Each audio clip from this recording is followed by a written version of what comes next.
Hey, what's up everybody? BDF 44 coming into another video. Alright, so I figured I'd take this moment to get out of the house and just walk around and do the things that I normally do.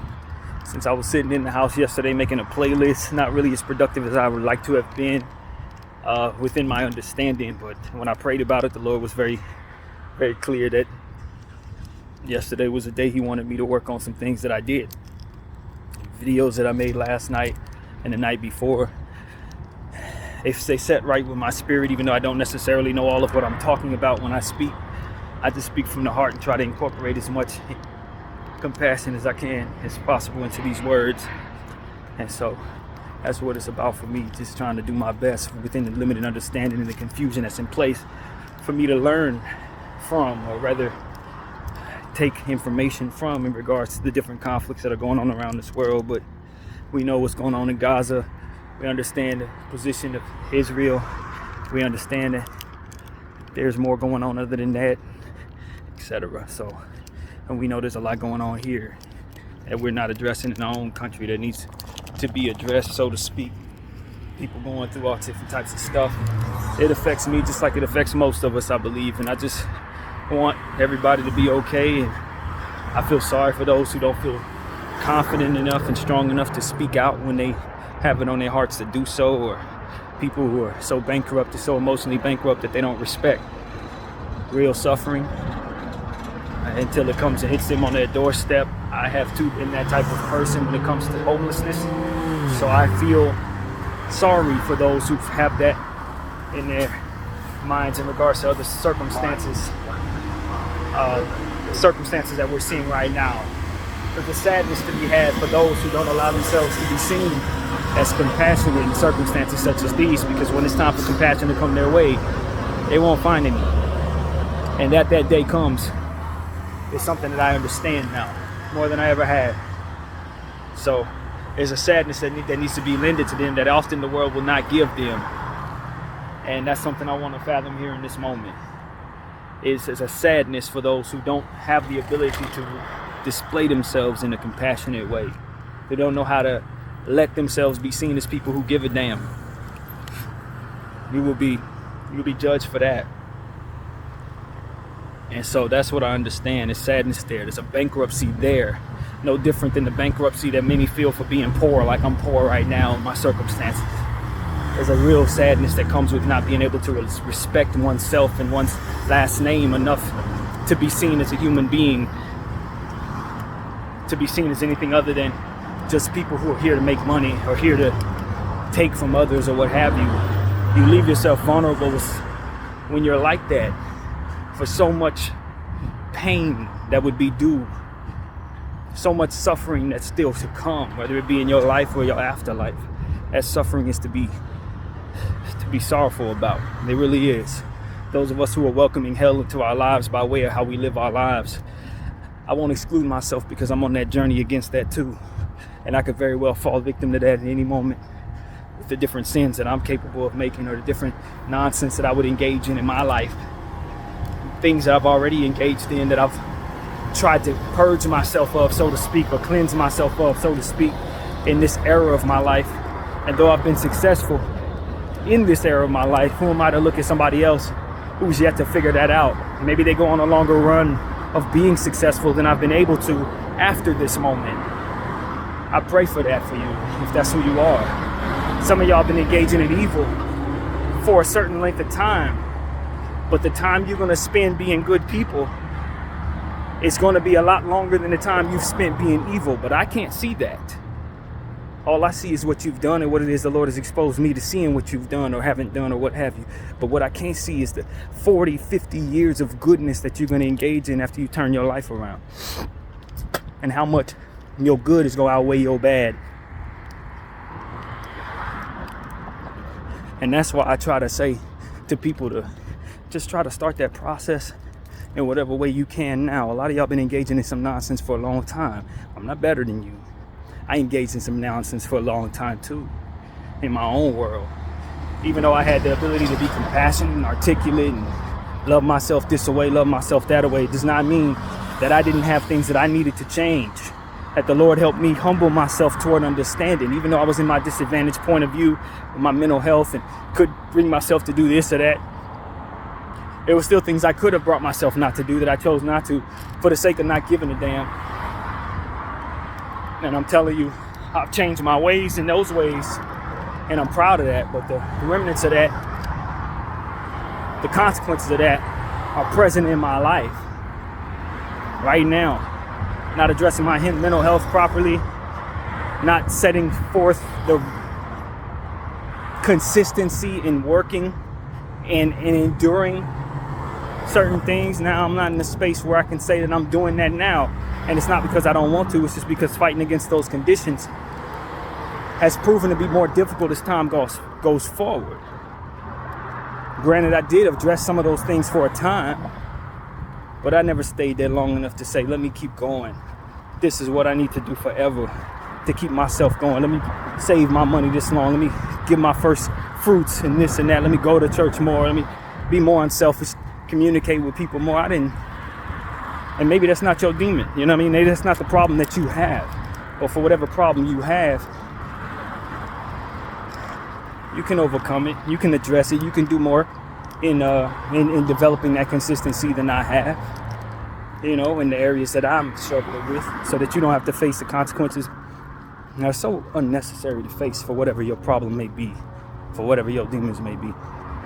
And so I know this isn't something that we haven't talked about. We talk about a lot of this all the time, you know, but I just wanted to get that off of my chest as I walk out this apartment or this hotel. You know, it was a song that was in my head. I'm not going to sing the melody of it, but it came to me, and the words were, oh Lord, keep me safe. Good things may come my way. Oh Lord, keep me safe. Good things may come my way. It just kept repeating that. And it was like, oh Lord.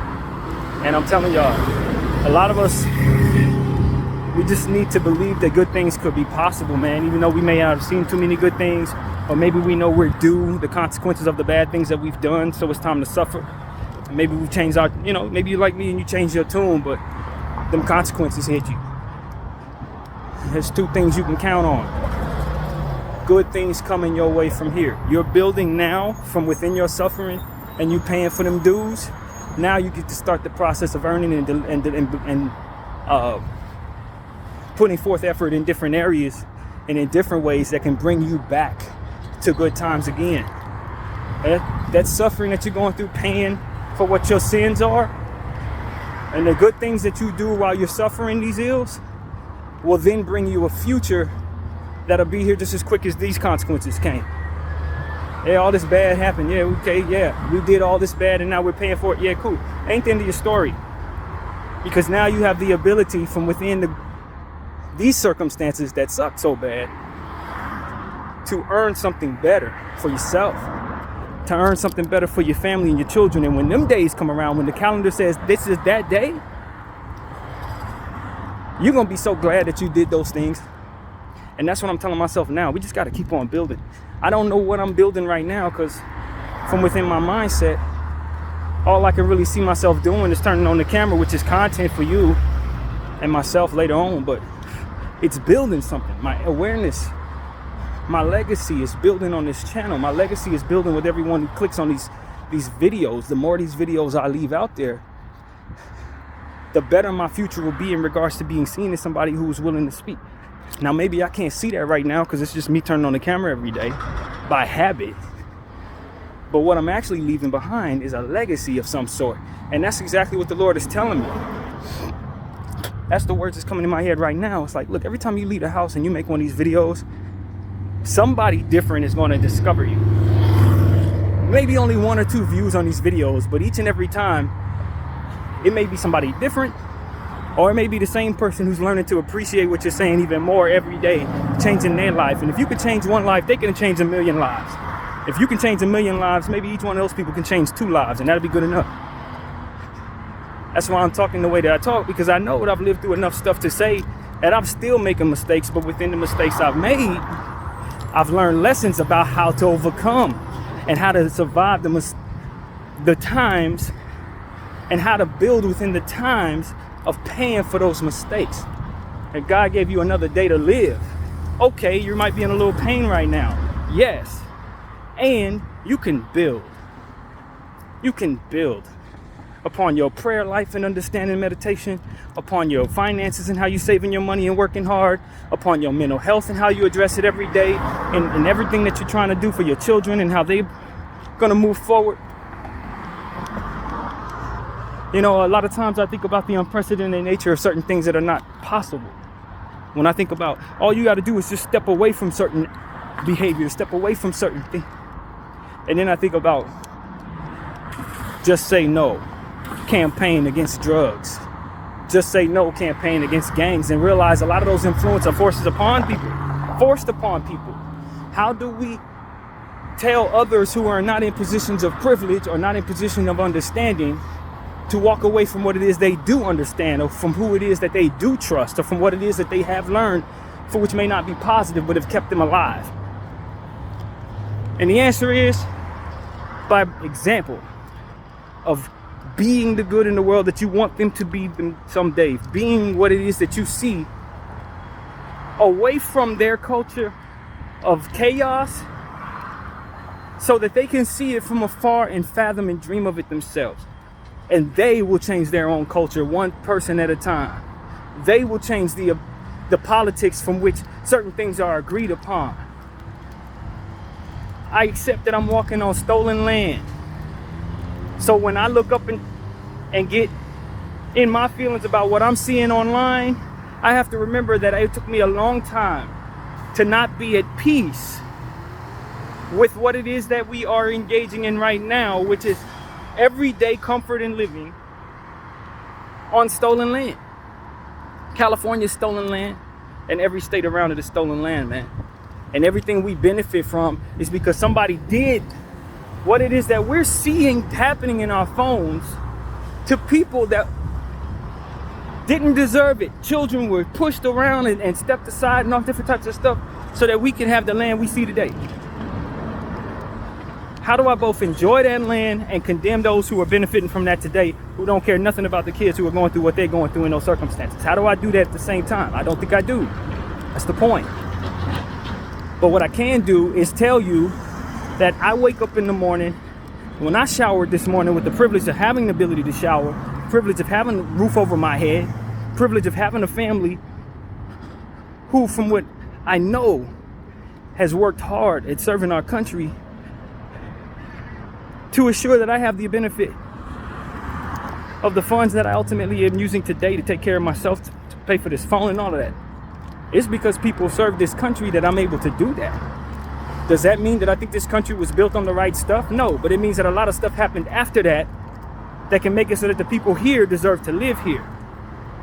Now, mind you this, faith will be what gets us further in this understanding that we deserve to live just like everybody who this was stolen from deserves to live as well. They deserve to have their land back just like we deserve to be able to keep the good that we're doing here going.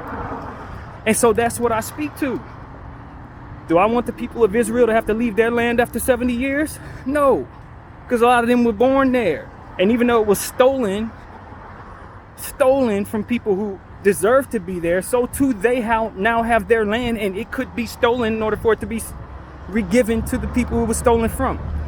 That solution isn't found in either or conversations. That solution is found in live together conversations. Those solutions are found in don't worry about being outnumbered conversations. And the only thing that's going to make you unsafe in being outnumbered is the lack of empathy and the lack of care that you show to the people who are suffering around you. And the agreement within their cultures to brush aside people just like you're brushing aside them. These are things that have to be unlearned from person to person to person. These are things that have to be suggested by way of the person you see in the mirror. Not necessarily something that you're waiting for somebody else to do. Not something you're waiting for policy to influence. You got to welcome your brother next to you who doesn't look like you. You got to welcome him in. If it's two of them and it's only one of you, you got to trust a God that's going to make sure that y'all safe. And if you happen to be one of the few people that get knocked off for that reason, then your sacrifice was necessary, because there's going to be many who don't get knocked off. But you can't be so fearful that you don't allow others to have what it is that they're blessed to otherwise have, if not you standing in the way. This is what I say to America when we sit up and say, how can we keep our country going if we keep letting people in? Well, the answer is, if we keep letting people in, more of the land will be ours instead of just theirs and theirs and us. South America, Canada. If we stop getting these border conversations and these fears for being outnumbered and having jobs taken away, keep us separate, there's more land to share. That's what I know. There's more land to share. God didn't want us to separate one another based on our land. He wanted us to be free to move the world as we see fit and give as much as the next person is expected to give so that balance will be found. That's what the conversation was in my Bible study this last week. First fruits is about not only giving, but the desire to want to give, and for everyone to be in agreement that giving should be done so that everybody would have enough. If we engage in what the Lord wanted us to, we would never have to worry about the things that we guard against. It's selfishness and various different fears that ultimately enforce poverty. People doing things away from what God wants you to do that ultimately gives us the imbalance of bad math, friends. A lot of times we only want to follow God because it helps us. We only want to follow God because we think that's the way we're supposed to do to influence others around us to accept us, but that's not what it's about. It's about the balance of math just in and of itself. If I give first and they give first, when it's time for me to get mine, I will have. But if they ain't willing to give and I ain't willing to give, then of course we're going to have bad math. That's how it works. And so I'm trying to tell people, man, the stuff that we've been engaging in is just because there's a lack of faith and people who lead who are not fit to lead based on that lack of faith. And they ain't following God, so they ain't doing their part. And because of it, they influence others to not do their part because that's just what they know how to do. But it ain't the right way to move, and that's why we see so much imbalance in our world. Poverty is forced because of a lack of faith. I keep telling people this. It's because of a lack of belief in a God that tells us how to keep things balanced, that ultimately this type of stuff is even in existence. It wouldn't have to be if not for the understanding that people are going to agree to sin no matter what. And within that sin comes the culture of accepted poverty. Accepted poverty. It's not just that poverty is going to exist, it's that we're going to continue to do the same things the same way. So of course it would exist from that behavior. Things don't have to be just be. No, children are being born every day. They can learn how to do things differently than us. Evolve through our nonsense. And then from there, find the balance that we could never find in our lifetimes. It is possible.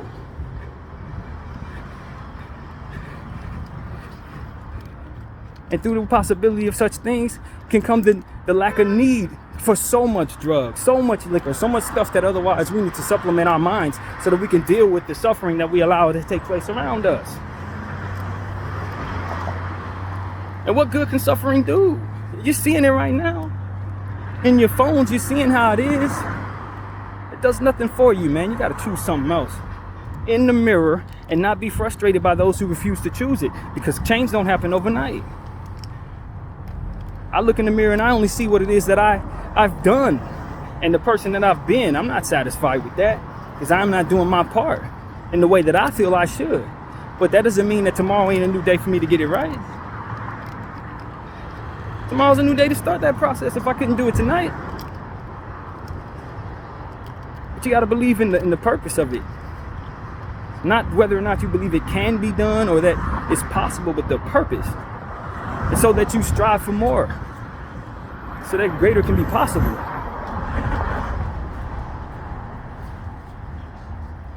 It ain't going to come from what it is that we're looking at. Because a lot of what it is that we thought we couldn't do yesterday, we're doing right now. They thought you couldn't fly, and they made planes. They thought you couldn't do heart surgery, and then somebody was able to. Don't worry about what is possible.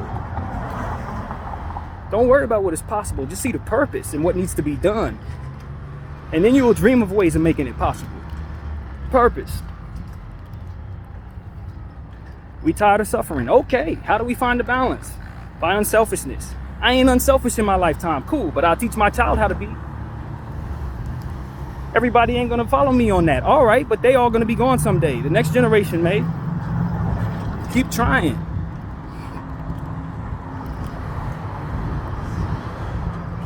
This is what's coming to me through the circumstances I'm going through. There's a purpose, man. It's not just about what's possible, what's not possible, and working within those circumstances. No. We're pushing the limits on what's possible as it pertains to what it is that's necessary. And we believe in a God that will allow us the possibility for that to be true through intentions and people trying stuff and working them out and eventually being successful in doing so. It is possible. So that's what I speak of, man. Not necessarily what it is that I see, because what I see can change in a matter of moments. What it is I think I know could change in a matter of science just coming up and saying, yo, we found something new. What you think you know, that's cool. Meditate, though. Meditate on what is possible.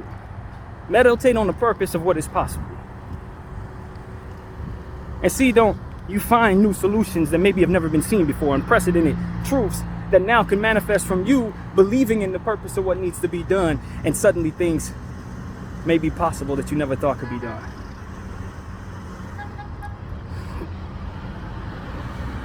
I ain't no preacher, and I don't want to be a preacher. Preacher is preaching one religion. I'm preaching the betterment of everything and everyone. I believe in a one God system. But that don't necessarily mean that I know who that God is. I was given my understanding of who God is. I just got to follow the Spirit and let that Spirit tell me what is acceptable and what is not. And then look around and try to make it make sense around me. I was given Jesus Christ. I call on Jesus Christ's name. I feel good things in my spirit. I feel good things in my chest. I feel good things on my skin when I call on Jesus Christ. Maybe you feel those same good things when you call on Allah or Buddha or something. I don't know. But I tell you what works for me, and then from there I try to apply the compassion that was taught to me. That compassion is ultimately what everybody needs to find, whether you believe in Buddha, Christ, this, that, and third, fourth, fifth, sixth, seventh, spirituality, whatever.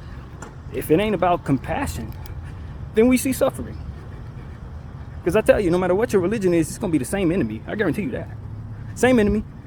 Different religions, different understandings, misunderstandings, lack of belief, faith, all that. Same enemy. That's the point. People trying to find God. The enemy found you. And as I tell you, what I'm trying to do is burn every bridge he has that can reach me. I don't want no bridges the enemy can find. He got to fly over here. Ain't no bridges. And that's what it's about, man. And then from there, I'll be the good I want to see in the world, not waiting for somebody else to figure it out, not waiting for culture to agree, not waiting for the suffering around me to end. It ain't going to end. All of us going to die. Okay, but there will be more lives going forward. And what will they learn? They will learn what it is I'm discovering, regardless of whether or not we're successful. And that's the point. The selfishness of generation to generation. I'm going to take care of me. I'm going to take care of mine. I'm going to make sure that we're wealthy for the rest of all time. Yeah, that's cool, bro. But the world's going to change around your kids. The world that you're preparing them for may not be the world they're in. What's going to age well is the preservation of life and the understanding of compassion. That will age well. Why? Because there will always be people. There will always be people who have children, and there will always be people who love those children enough to want others to love those children too. That compassion will always age well, no matter what village you're in, no matter what culture you got going on. The preservation of life and the intent upon others to care about such. It works.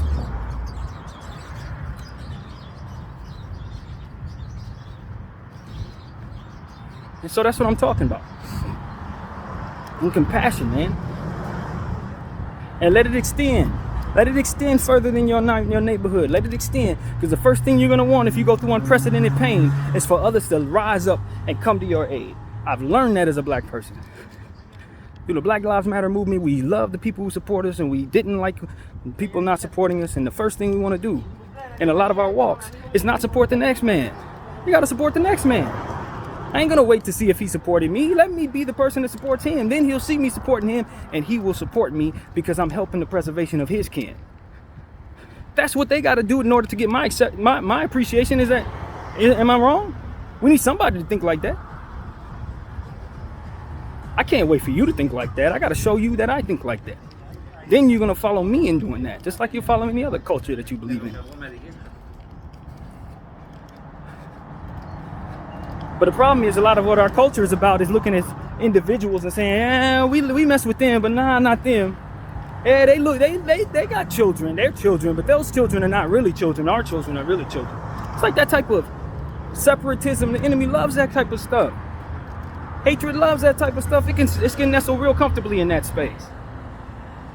where you want to differentiate who's human and who's not, who deserves compassion, who don't, who's a roach and who's a queen and a king. Man, that stuff doesn't work. If you got blood flowing through your veins, then it's incumbent upon you to fathom the understanding that you're going to create enemies by thinking that way. Enemies that won't provide no compassion, that won't care about your life mattering, that will want to be terrorists against you, and all these different other energies. I tell you, the only thing that's ever worked for me, is care, man. That's it. Everything else I engage in ended up deteriorating me and things around me. That's it. Compassion, the only thing that ever worked for me. I ain't saying I always engage in it. I'm telling you, I saw it didn't work. It didn't work. Picking and choosing who I care about, trying to surmise who cares about me, looking around saying, oh, they racist, they don't like me, they don't accept me. That shit stuff doesn't work, man. First of all, you don't see where they're coming from. You don't see the horrors that they've gone through. A lot of the people around you have been through worse stuff than you if you're American. A lot of them been through a whole lot worse than you. So no, they ain't gonna be as kind, they ain't gonna be as nice as you, none of that. But that don't mean they don't have compassion in their heart. Tell their compassion may be more dedicated than yours is. But because we have certain agreements, it is what it is. In their society, maybe putting up the middle finger means I love you. In your society, putting up the middle finger means F you. And what's to say that it defines anything at all in either society? It's just agreements. I tell you right now, man, none of that stuff really means anything. It's the care of who you care about, and that you care about more people is what's going to help you, man. Not just accepting that people can adapt to you and then from there we're going to get together and it's going to be fine, or we can annihilate them and it's all this other stuff, man. These are applications of thought that are meant to make people feel comfortable, don't actually tell you what's really going on. I walk into the Armenian store and I realize I'm not embraced. Maybe they believe some things about me that aren't true. It's up to me to show them something different. Maybe it ain't got nothing to do with me. Maybe they're just having a long day and I perceive through my agreements that they're not being warm. In their agreements, they're being very warm. It doesn't matter. Point is, should be the good you want to see in the world. If you want people to be nice, you got to show them what nice look like. If you want people to be caring, you got to show what caring looks like. If you want people to be strong, you got to show them what strength is. And maybe that's what they're showing me.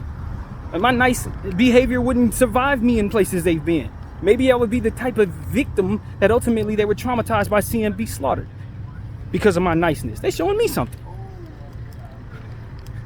Applications of truth and understanding, man. And that's the only way we're going to understand each other is by we engaging in one another more often. And I know that's rich coming from me, a person who calls himself someone who doesn't like being around people too much. But I grew up around people too much. So many different people. To where I've seen so much good and I've seen so much indifference.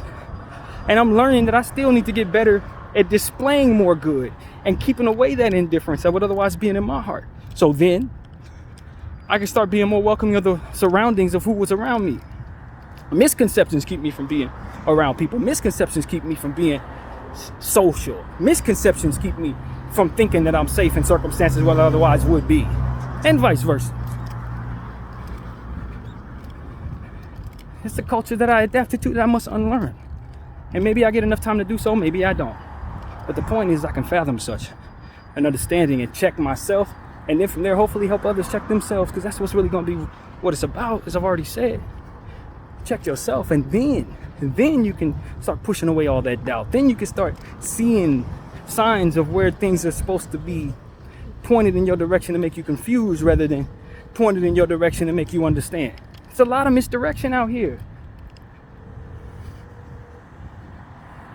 And that's why the meditation comes in. I believe through my own walk of life and watching others speak of this, hearing people talk about meditating and getting it right, that's how you're going to understand what's really around you and what's not supposed to be around you or what have you.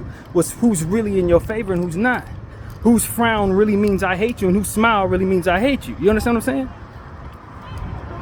And it's not going to come from just looking at something that's it. No, you got to give some prayer to the Holy One, the one that's above you, the one that you might not believe in at all.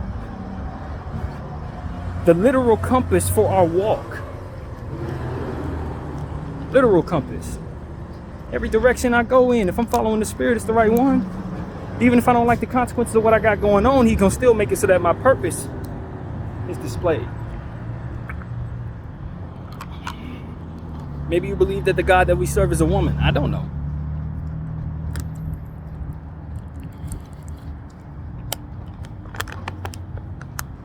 to me. Doesn't matter to me. It could be a dog. I don't care. It's whatever it wants to be. And that it allows me to survive is good enough for me. That it allows me to thrive and believe, at least believe that I'm building something right now is good enough for me. I don't need it to be a man. God got to live in my acceptable mindset, whatever it is that my acceptance would be. Oh, God must be a man now. I can respect it. No, man, whatever he wants to be. It could be a cloud. I don't care. Just that it cares for me enough to give us mercy is what I'm asking for.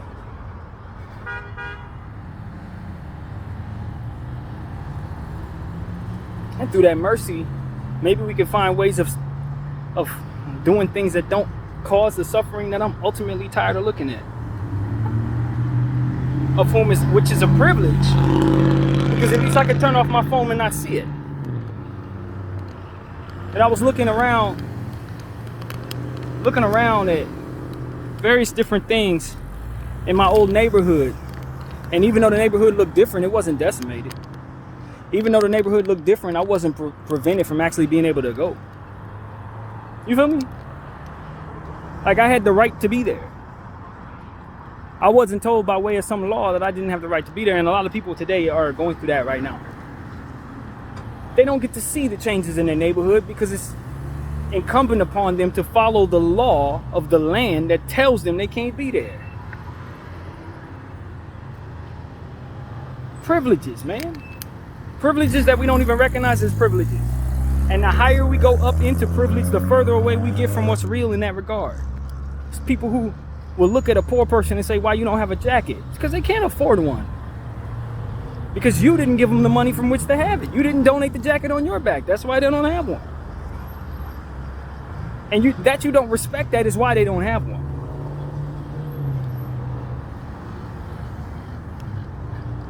That's what I gotta say. A lot of us are like, well, why don't your parents pay for it? Because their parents died a long time ago. In poverty. Because your parents didn't give a damn about giving them anything. They were too busy trying to give it to you. Relate to that. Respect that. So that your indifference doesn't tumble forward the deserving of your child having the fate that theirs ended up having. Because that's what happens to a lot of people. You think we were all poor? A lot of people walking around poor had ancestors that were kings and queens. A lot of people walking around poor right now had ancestors that were slave owners in positions of power, and they didn't give them nothing. Either they didn't have nothing to leave them or didn't care nothing about them. Understand that. Just because you're wealthy right now and you think you're building something for your kids, you don't know what your son is going to leave your grandson. You don't know if he's going to be the type of dude that don't want to give him nothing. And it'll be because of the indifference of not teaching your kid to respect nothing. How many rich families we see go through money troubles when somebody passes away?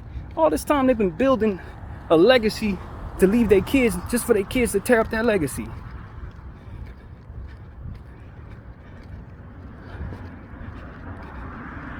That's what I'm saying, man. It's not just about building your wealth. It's about building an understanding of how to change with the times around you. To change with the times around you so that you're not leaving forward something that your kids can't work with, even if you do give them a bunch of money. They don't have the mindset to do anything good with it, so the wolves are going to come after them and take it from them. The same people that you don't give a damn about are going to be the same ones that take your wealth from you as soon as they're able to. You don't want that. It's not what you're working hard for. That's not what you're building for. That's not what you're rigging the stock market for. And all of your efforts will go down the drain just by what you deserve. And you will initiate that by your own indifference. People ruining their legacy, not even damn knowing that they should want their legacy to not be ruined.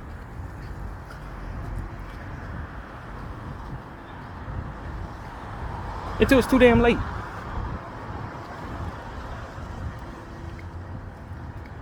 That's why I speak on what I speak on, because I know there's a lot of people out here who are welcoming evil, welcoming damage, welcoming all kinds of stuff into their lives. For what? So they can get the consequences that come with it? Nobody wants those consequences. Just like I was telling you about my own life. Doing all types of stupid stuff, thinking I can handle what happens when I don't have a plan B. You don't know what it looks like when you don't have a plan B until you're in it, and then you realize you wish you had it. There's a lot of us going through that type of stuff in a different way. engage in that type of nonsense in a different way, just to find themselves without what it is we need at the end of the day. Let it stop here, man. Let this conversation give you the understanding that that's something that you may be engaging in right now. So I'm telling all my celebrity friends, if you are in a space where you're seeing things go wrong, you're seeing children being in these positions that you're seeing in your phone, it is incumbent upon you to, if not use your own voice, immobilize those you're in control of to use theirs. Drake ain't said nothing but 40 did. Okay. Not to say he's in control of 40, but I know he ain't nothing gonna be coming out of that OVO camp that Drake don't want there. Okay, brother. I'll take that. You may be too big to speak, but 40 ain't. Okay, bro. I'm rolling. I need Bron to do the same thing. I need to hear from LeBron James. I'm a Laker fan, man. LeBron James has shown me he cares about a lot of different things, but some of his politics and what it is he's involved in to keep his legacy going makes it so he can't go against such and such. Make it so he can't talk about such and such. All right, bro, cool. It's a game of Jenga. You can't afford to break it down, and you may not know everything you need to know to keep it going if you do something to break it down. That's fine, brother. I don't want nothing to break down, but send some money somewhere. Because I'm telling you, I'm looking in the eyes of a lot of my Laker friends. I'm looking at the team. Y'all know I'm watching the team. Them guys thinking about what's going on. They not where they at. They there, but they not there. Just like the rest of us. It's easy for us to believe that people who have a lot are not compassionate. But it's easier for me to believe that their hands are tied. And that they're suffering that. That's easier for me to believe than people don't believe in nothing greater than themselves. Because a lot of people have already shown me they do. It's just that within their parameters, they can't speak. From within their parameters, they can only do what it is that they're allowed to do. And when it comes to coming against certain entities, they better not. But they just as well better just the same. This is when we have to show them that it's possible. I have very little. I'm still speaking against that. What do I have to lose? Not very much. But because of it, I don't have a whole lot too. And I'm still not afraid to stay down here if that's what it's going to take to make the world better. So you shouldn't be afraid to lose a lot to gain a lot of respect. And with that respect will come other avenues for you to keep your legacy going. You will be held higher than anyone else. Because you didn't allow your legacy and your billions to keep you from speaking on the truth. And the people who will be willing to speak on the truth with you will stand with you when it matters the most. Not when right now when people are threatening to take from you what it is that they're going to whatever, but when it matters the most. Just like you're trying to preserve your legacy, you build a new one.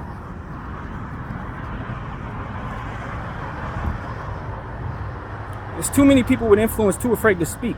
And there's too many people telling me why that is. I don't want to hear from those people that think they know why you're not speaking. I want to hear from you. Because I don't trust a whole lot, but I do trust the human heart when it comes to people saying, yo, I don't want to see children killed.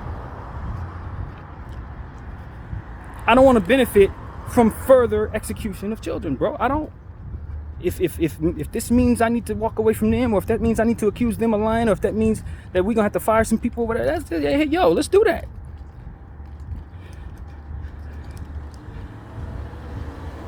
Seriously, let's do that. If that means you got to fire a couple lawyers, fire them damn lawyers, fam.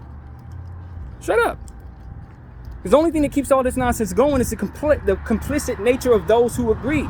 If everybody strike it once, it ain't nothing from nobody to benefit from.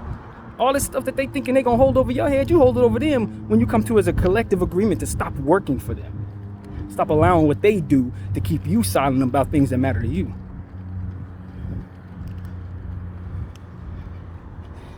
And to know the confusion of what's being pointed in your direction to keep you from speaking up because you're not going to be informed. Oh no, this is not what's going on. People are lying, man. People are lying about a lot of things. But you think that's supposed to keep you from speaking up on what it is you see? Can't. Say, I don't know and I hate what I see. That's good enough. Say that. I don't know if it's them. I don't know if it's them. I don't know if it's two people lying about each other. I don't care. I just want the killing to stop. Let that be what you say if you don't know what to say. That's good enough. But to say nothing? You're complicit. And that complicit nature is what makes it all of this possible.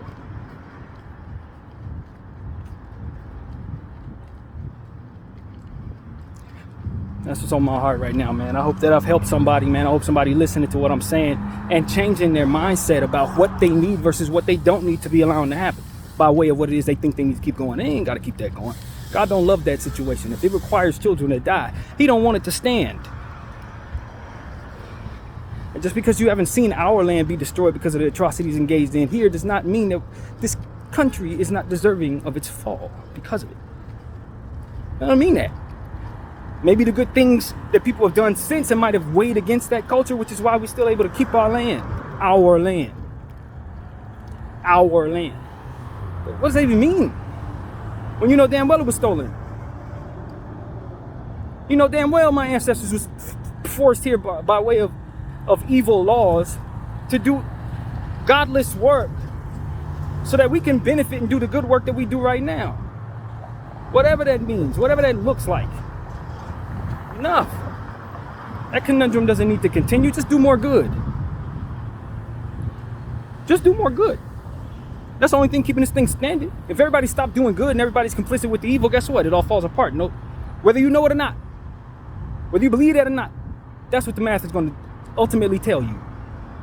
That it's the good. It's that people speak up on this stolen land about things that should not take place, that we even deserve to keep the land we have. That the people who otherwise this was stolen from ain't uprise and create more chaos than what otherwise would be palatable for us. It's the prayers of good people that keep this bad land going. A lot of us don't want to praise no one, man. Not God, not anything but the mirror. And that mirror is lying to you if it's telling you that you can stop atrocities, unprecedented atrocities from taking place in your doorstep. Just because they ain't come don't mean they ain't coming. It's going to be the good that you do to keep them from deserving what's happening in your future. If such horrible things were to take place. And it's going to be you who deserve that by continuing to keep going, as I keep on saying. Maybe you changing your mind about what you're not doing and doing more will keep it so that whatever evil would otherwise be manifested from your indifference, maybe they'll keep it from actually coming. Maybe they will never think to do that evil ass stuff that they're going to do to you, because there ain't no reason to do it if you step up and show them that you're not the person that deserves that. But believe you me, if you do not understand what I'm saying and you go forward indifferent and not caring and keeping the bad guys in position of power by way of your silence, believe me, man, they are going to come. That unprecedented nonsense that comes from this type of suffering, it's coming. We are creating terrorists by way of our indifference every single second.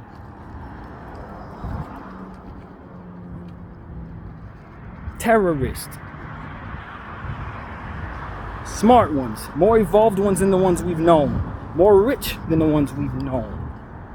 They're patient, generationally patient, and they're gonna strike when we least expect it. This ain't fear mongering. I'm not pushing fear, friends. I'm telling you what comes and not giving a damn.